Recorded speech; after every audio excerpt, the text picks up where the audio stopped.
আসসালামু আলাইকুম সুপ্রিয় দর্শক শ্রোতা বন্ধুরা, আপনারা দেখতে পাচ্ছেন ক্যামেরার সামনে সুন্দর একটা লাল টুকটুক আপুকে নিয়ে এসেছি। তার কথাগুলো চলুন শুনে আসি। আসসালামু আলাইকুম আপু, ওয়ালাইকুম সালাম। কেমন আছেন? আছি ভাই, দুঃখে কষ্টে আছি, আল্লাহ ভালো আছে। দুঃখে কষ্টে আছেন? আপনার নাম কি আলহামদুলিল্লাহ আপু? ভালো আছে। আমার নাম হুমায়রা। হুমায়রা আপু, কোথায় থাকেন আপনি? আমি থাকি রংপুরে। রংপুরে থাকেন? হুম। ক্যামেরার সামনে কেন আসছেন? ক্যামেরার সামনে আইছি ভাই, কখনোই আসতে মন চাইছিল না। তাও হুম, আশা লাগছে, দুঃখে পড়ে অভাব অনটন সহ্য করতে না পেরে আইছি। আচ্ছা, এখন কি করতে চান আপনি? এখন চাই যদি একটা মনের মতন মানুষ আমার মতন মানুষের পাশে দাঁড়াইতো, তাহলে আমি তার পাশে থাকতাম। মানে আপনার পাশে যে, আপনার দুঃখে সুখে পাশে যে দাঁড়াবে, হ্যাঁ, আমি তার আপনিও তার পাশে থাকবো। তার পাশে থাকবেন? হ্যাঁ, সারা জীবন থাকবেন? সারা জীবন আলহামদুলিল্লাহ সারা জীবন থাকবো। যদি আবার তাকে কষ্ট দিয়ে আবার চলে যান? না না ভাই, আমার ওইরকম মন নাই, মন মানসিকতা নিয়ে আমি আসি নাই। এখন ক্যামেরার সামনে যে আসছেন, এই ক্যামেরাতে আসার আগে তো আপনার বিয়ে শাদী হয়েছিল? হ্যাঁ ভাই, আমার একটা বাচ্চা আছে। ছেলে না মেয়ে? মেয়ে বাচ্চা আছে। মেয়ের বয়স কত?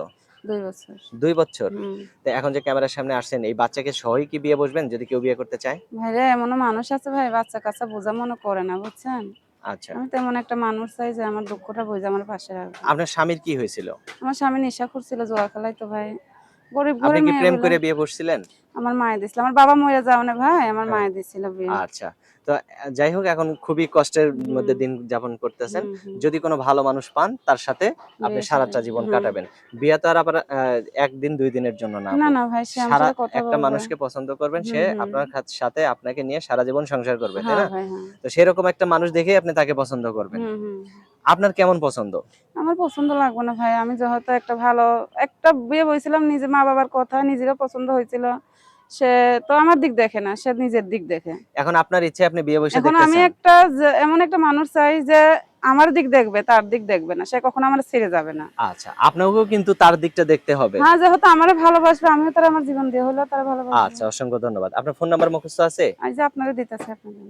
ও, যেই নাম্বারটা আমার হাতে দিলেন, এটাই হুম, আপনার ফোন হুম। নাম্বার? এটাই আমার নাম্বার।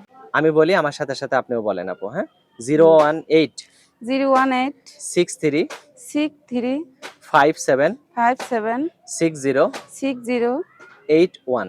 81। এটাই তো আপনার ফোন হুম, নাম্বার? এটাই আমার ফোন আর নাম্বার। কিছু বলার আছে আপু? আমি একটা কথাই বলি ভাই, আমি অনেক দুঃখে পড়ে আইছি। আমি 5 ওয়াক্ত নামাজ পড়ি, আল্লাহর বাণী পড়ি ভাই। আমারে কেউ ঠকাইয়েন না, আমিও তারে ঠকাবো না। আচ্ছা, অসংখ্য ধন্যবাদ এইটুকুই আপু। আমি চাই ভাই। অসংখ্য ধন্যবাদ হুমায়রা আপু, ভালো থাকবেন, হ্যাঁ? আল্লাহ প্রিয় হাফেজ। দর্শক, এই সুন্দরী হুমায়রাকে যদি কেউ, পর্দাসীন এই হুমায়রাকে যদি কেউ আপন করে নিতে চান, তাহলে অবশ্যই ভিডিওতে দেওয়া নাম্বারে যোগাযোগ করবেন। ভালো থাকবেন সকলেই। আল্লাহ হাফেজ।